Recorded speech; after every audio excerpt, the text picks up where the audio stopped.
Assalamualaikum warahmatullahi wabarakatuh. Perkenalkan, nama saya Nabila Reski Ramaswari dari Prodi Manajemen B Sore dengan NIM 281500046. Di sini saya akan mempresentasikan untuk ujian tengah semester mata kuliah Sumber Daya Manusia dengan dosen pengampu Bapak Lulu Abdillah Kurniawan MM.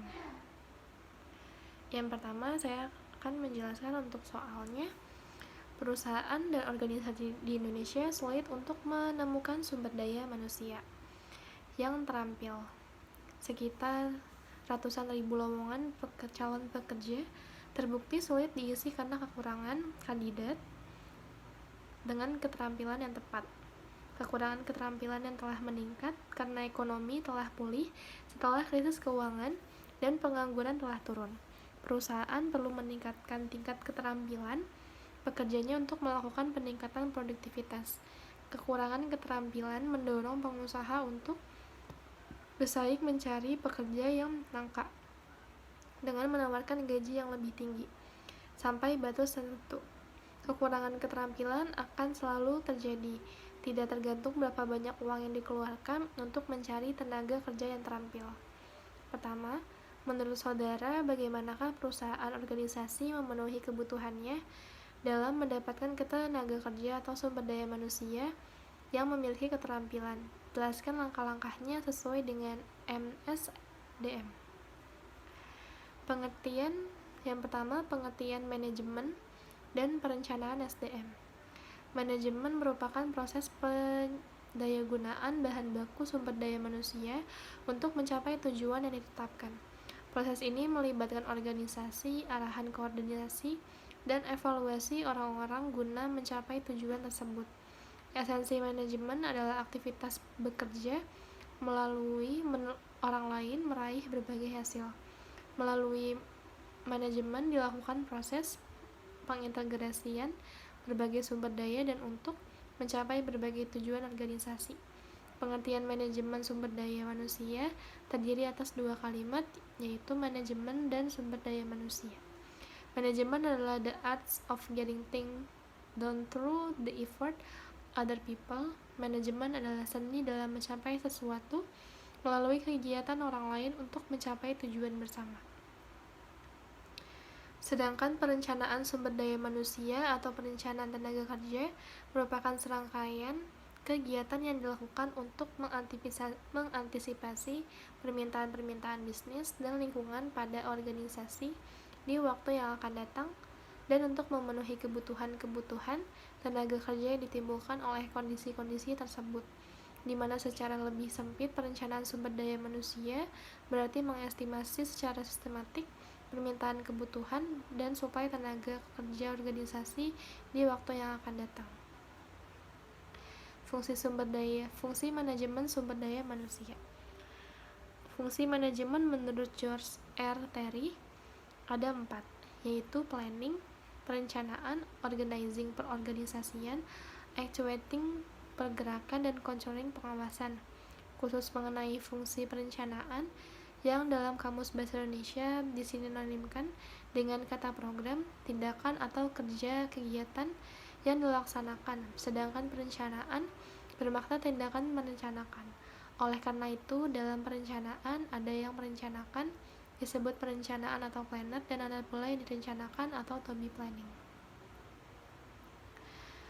Herujito mengemukakan 4 langkah dalam perencanaan sebagai berikut.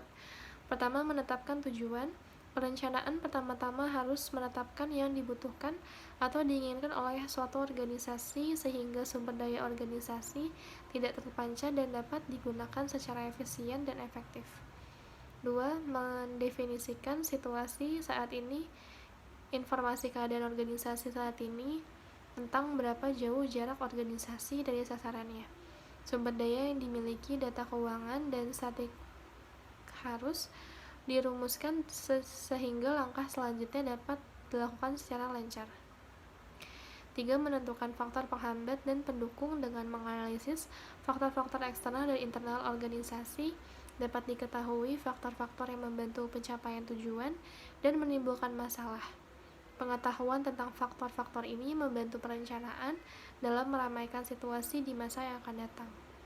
Pengembangan rencana atau perangkat tindakan untuk mencapai tujuan. Langkah ini menyebabkan berbagai alternatif arah tindakan untuk mencapai sasaran, mengevaluasi alternatif-alternatif yang ada, dan memilih yang paling sesuai untuk menguntungkan di antara alternatif tersebut. Fungsi perencanaan sumber daya manusia. Perencanaan strategis untuk mendapatkan dan memelihara kualifikasi sumber daya manusia yang diperlukan bagi organisasi perusahaan dalam mencapai tujuan perusahaan. Perencanaan SDM memiliki hubungan integrasi dengan manajemen SDM.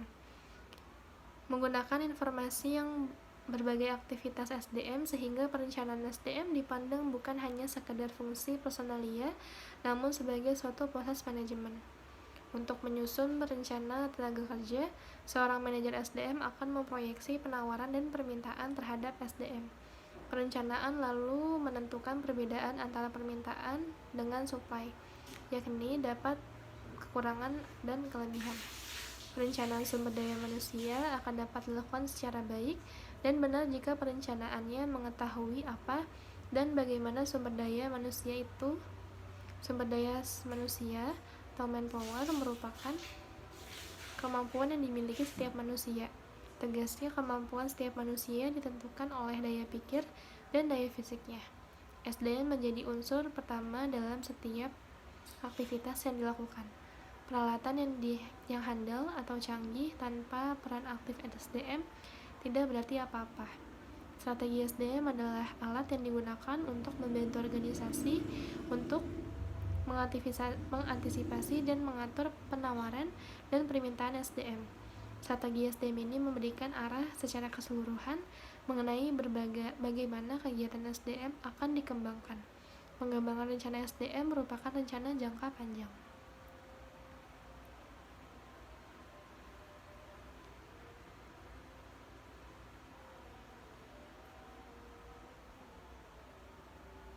Berikut ini adalah fungsi serta tujuan perencanaan SDM di sebuah perusahaan. Pertama, memastikan ketersediaan tenaga kerja. 2. Kebutuhan SDM. 3. Meningkatkan efektivitas. 4. Meningkatkan produktivitas. 5. Meningkatkan kepuasan karyawan, mempertahankan dan mengembangkan bakat karyawan.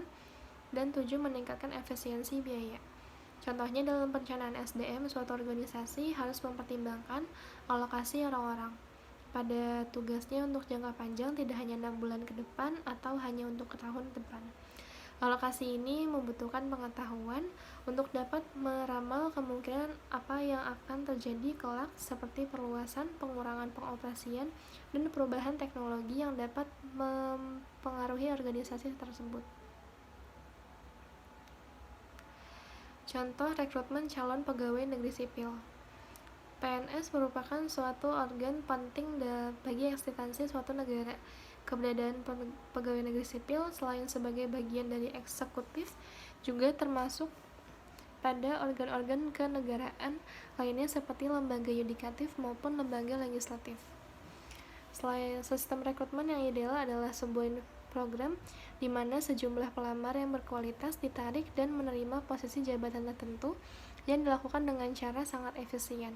Menurut Undang-Undang Nomor 43 Tahun 99 dan Undang-Undang Nomor 32 Tahun 2004, pelaksanaan manajemen PNS di daerah menjadi wewenang daerah dan lebih meningkatkan pada kualitas pegawai agar tercapai pegawai profesional. Oleh sebab itu, di reformasi birokrasi sekarang ini, proses perekrutan PNS aparatur sipil harus disesuaikan dengan analisis jabatan, analisis beban kerja, analisis kebutuhan, rasio anggaran belanja pegawai setiap daerahnya, serta dalam menentukan tingkat kelulusan. Pemerintah akan mengambil kebijakan dengan memberikan tingkat ambang batas passing grade yang tidak sama. Baik, terima kasih presentasi dari saya. Kurang lebihnya mohon maaf. Wassalamualaikum warahmatullahi wabarakatuh.